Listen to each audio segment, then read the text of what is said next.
Attar is my guide, Attar is my guide. By the grace of Allah, Attar is my guide. My murshid has changed millions of lives. The prophetic sunnah, he is revived. The leader of the Sunnis, he is our pride. By the grace of Allah, Attar is my guide. Alhamdulillahi Rabbil Alameen. Wassalatu wassalamu ala Sayyidil Mursaleen. Amma ba'd. Fa'a'udhu billahi minash shaytanir rajim. Bismillahir Rahmanir Rahim. As-salatu wassalamu alayka ya Rasulallah wa ala alika wa ashabika ya Habiballah. As-salatu wassalamu alayka ya Nabiyallah wa ala alika wa ashabika ya Noorallah. Dear Islamic brothers, dear viewers and listeners of Madani channel, welcome back to another beautiful episode of the Silsila, where we are discussing more details actually. We are discussing more details regarding taking oaths or breaking oaths and the consequences, the compensation and atonement that must be paid for them as well. Stay tuned, inshallah ta'ala. We will learn much Madani pearls regarding this, as written by our Shaykh al-Tariqat Amir Ahl Sunnat Dawud Barakatuhum al-Aliyah in his most beautiful risala and booklet, Madani Pearls about oath. At the beginning of the silsila, please try to make as many good intentions as you can to gain maximum thawab and rewards. For example, according to your situation, according to your condition, make the intention that I will listen to the silsila from beginning to end for the pleasure of Almighty Allah Azza wa Jal. I will note down the important points, I will try to act upon them and try to encourage them amongst my family members, my spouse, my children, my friends and in my society. In this manner, whatever other good intentions you can think of, make them now to gain maximum thawab and rewards, inshaAllah Azza wa Jal. There are many benefits and blessings in reciting durood, salawat and salutations upon Rasulullah sallallahu ta'ala alayhi wa alihi wa sallam. There is a beautiful narration, the summary of the hadith, as mentioned by Rasulullah sallallahu ta'ala alayhi wa sallam, that the person who recites durood, salawat, salutations upon me 1,000 times daily, he will not die until he sees his place in Jannah. Subhanallah. Sallu ala al-Habib sallallahu ta'ala ala Muhammad sallallahu alayhi wa sallam. Salatan wa salaman alayka ya Sayyidi ya Rasulallah sallallahu alayhi wa sallam. Continuing from our last silsila, where we were discussing about oaths, especially taking oaths on the glorious Quran. It is stated on page 609 of the 13th volume of Fatawa Razawiyah that a question was asked about a person who swore an oath whilst holding the Quran in the presence of 4 witnesses that he would no longer drink alcohol, but then he drank alcohol again. In the concluding passage of a detailed reply to this question, Ala Hazrat Imam Ahmad Raza Khan alayhi rahmatul hannan has stated, whilst holding the Quran, if he swore the oath uttering the name of the Quran or that of Almighty Allah Azza wa Jal and then broke the oath, it is obligatory for him to pay atonement and compensation in this case. However, if he has pledged and made an oath whilst holding the glorious Quran that he would not drink alcohol, but then he relapsed into this bad habit of drinking again, going against the Quranic teaching, indeed this is a very severe matter that has led to the blasphemy of the glorious Quran, and the violation of its great right. Although he is not required to pay atonement for this severely evil deed, provided he has not uttered the words of oath and he just held the Quran. It is obligatory for him to make tawbah in this case and to repent also immediately and to make a firm intention of not doing this evil deed, that is of drinking again. Or else he should wait for severe adhab and punishment of Allah Azza wa Jal and for the hellfire. if he did not utter the words of oath, but rather he considered just holding the Quran as an oath. Holding the Quran as an oath and not uttering the words, there is the same ruling for it as mentioned earlier, that there is no atonement, no compensation, but severe punishment awaits this person. There is a question that, what is the atonement? What is the compensation for the false oath a person has sworn to Almighty Allah Azza wa Jal? If he has sworn many false oaths at the same time, should he just pay one compensation, one atonement, or different and separate atonements? And the answer, there is no atonement for a false oath a person has intentionally sworn about any past matter. But the punishment of this false oath is that he will be made to dive into the boiling water of hell. Astaghfirullah. However, if a person swore a false oath about a future matter, then that person will have to pay a separate atonement and compensation for each false oath that he had sworn, whether the person has sworn one false oath or 10 false oaths. Wallahu ta'ala a'lam azza wa jal. Almighty Allah Azza wa Jal has stated in the glorious Quran, Surah Al-Baqarah, verse 224. Bismillahir Rahmanir Rahim. وَلَا تَجْعَلُوا اللَّهَ عُرْضَةً لِأَيْمَانِكُمْ. Translation from Kanzul Iman. And make not Allah the target of your oaths. Commenting on this beautiful verse, Allama Maulana Sayyid Muhammad Na'imuddin Muradabadi alayhi rahmatullahi al-Hadi has stated that some commentators have said that this verse has proved prohibition on swearing oath frequently. Sayyiduna Ibrahim Nakh'i alayhi rahmatullahi al-Qawi has stated, when we were children, our elders used to discipline us for swearing an oath and making a promise. Sallu ala al-Habib, sallallahu ta'ala ala Muhammad, sallallahu alayhi wa sallam. Here are a few Madani pearls. So listen carefully inshallah ta'ala regarding these Madani pearls, which are contained or extracted from pages 298 to 311 and 319 of the second volume of the 1182 page containing book Bahari Shariat, published by Maktabatul Madina, the publishing department of Dawat-e-Islami. Although it is allowed, it is permissible to swear an oath, one should avoid it for as long as possible. One should not swear an oath about any insignificant or trivial matter. During a conversation, some people frequently swear oaths intentionally and unintentionally without considering whether it is truthful or false.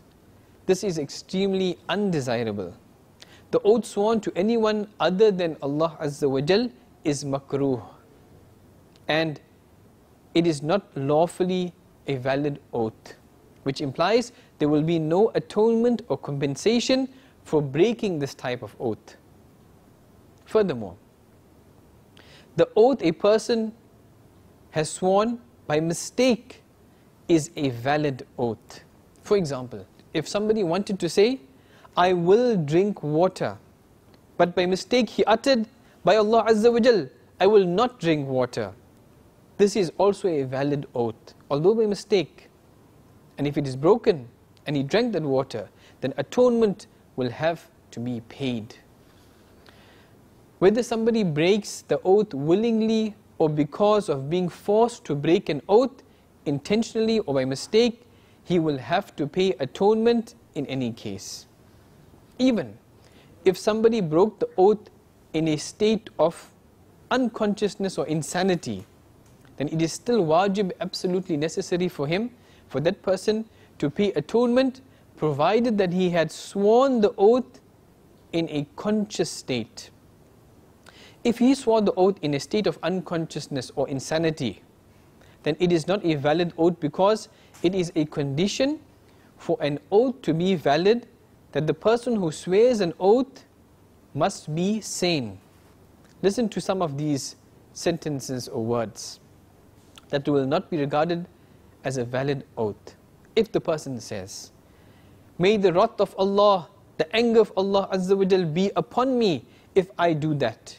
May the curse or punishment from Allah Azza wa Jal be upon me. May divine retribution and punishment be inflicted upon me. May I be ruined. May I be buried alive. May Allah Azza wa Jal punish me. May I be damned by Allah Azza wa Jal. May I be deprived of the shafa'ah and the intercession of Rasulullah sallallahu ta'ala alayhi wa alihi wasallam. May I not have the vision of Allah Azza wa Jal. May I not be blessed with reciting the kalima sharif at the time of my death. Na'udhu billahi min dhalik. These will all be invalid oaths if uttered. But obviously we should not utter any of these kind of words. Now there are certain types of oaths which must be fulfilled. For example, for instance, if somebody swore an oath to do the act that was already necessary to do, even without the oath, or to avoid a sin, as it is necessary to avoid every sin, of course, even if one has not sworn any oath, then it is necessary to fulfill this type of oath. An example, if somebody says, by Allah Azza wa Jal, I will offer Salatul Dhuhr, or I will avoid theft or fornication, then of course it is absolutely necessary to fulfill this oath. Secondly, there are certain types of oaths that must be broken. That's correct. Some oaths must be broken as well. For example, for instance, if somebody swore an oath to commit a sin, or not to fulfill any fara'id or wajibat, like for example he took an oath not to offer salah, or he took an oath to steal, or not to talk to his parents, then it is absolutely necessary to break this type of oath. Thirdly, it is mustahab to break some types of oath. For instance, if somebody swore to do such an act that is not better, he should break such an oath and do what is better. And fourth, there is an oath which is sworn about a mubah act, that is doing or not doing, which has the same effect. If a person does or does not do, then the effect is the same. It is preferable to fulfill this type of oath. If somebody swears an oath with any of the names of Almighty Allah Azza wa Jal, the oath will be valid, even if the oath is not usually sworn during conversation with that name. For example, if somebody says, by Allah Azza wa Jal, by Rahman, by Rahim, by the Creator. Similarly, if somebody swore an oath with the divine attribute that is usually mentioned at the time of oath, this would also be a valid oath. For example, I swear by the reverence of Allah Azza wa Jal, I swear by His glory, I swear by His majesty, I swear by His greatness, I swear by His omnipotence, I swear by the Quran, I swear by the words of Allah Azza wa Jal. If the following words are uttered, the oath will be valid as well. Which kind of words? If a person says, I take an oath, I swear an oath, I bear witness, I say this with the belief that Allah Azza wa Jal is my witness, oath is upon me, La ilaha illallah, I will not do that, etc. The following example of sentences are very severe. Listen carefully and take precaution. If a person says, if I do this or if I have done that, I will become a non-Muslim or an unbeliever or from amongst the disbelievers. May I not recite the kalima at the time of death. May I die without iman, without faith. May I die as an unbeliever. If someone swore a false oath with any of these kind of sentences, na'udhu billahi min dhalik, or broke this oath, he would become he would become an unbeliever in some cases. May Allah Azza wa Jalla save us from this. About that person who swears this type of false oath, it is stated in a glorious hadith that he is like the same person that he has mentioned. That is, if he swore to become a certain kind of non-Muslim, he would become that kind of non-Muslim. Similarly, if he said, Allah Azza wa Jal knows that I have not done so, but in fact he has done and has told a lie, then most scholars have the opinion that he would become an unbeliever. May Allah Azza wa Jal save us from that. If somebody declares something prohibited and haram for himself, for example, that person says, such and such a thing is haram for me, the thing will not become haram for him in this way, as the thing declared halal and allowed, permitted by Allah Azza wa Jal, can never be declared haram by anybody else. However, if the person uses that thing that he declared haram for himself, he will have to pay atonement and compensation, as it is also a type of oath. For instance, if somebody said, it is haram for me to talk to so and so person, this is also an oath, and if he talks to this person, it will be obligatory for him to pay atonement and compensation. The oath sworn to anyone other than Allah Azza wa Jal is not a valid oath. For example, I swear to you, I swear to myself, I swear on your life, I swear on my life, I swear on your head, I swear on my head, I swear on eyes, on youth, I swear to my parents, I swear to my offspring, I swear on religion, I swear on the deen, I swear on knowledge, I swear on the Kaaba, I swear on the divine Arsh, I swear by the Holy Prophet sallallahu ta'ala alayhi wa alihi wa sallam. These are all invalid oaths. If somebody said, I swear by Almighty and Rasulullah sallallahu alayhi wa sallam that I would not do that work, this is not a valid oath.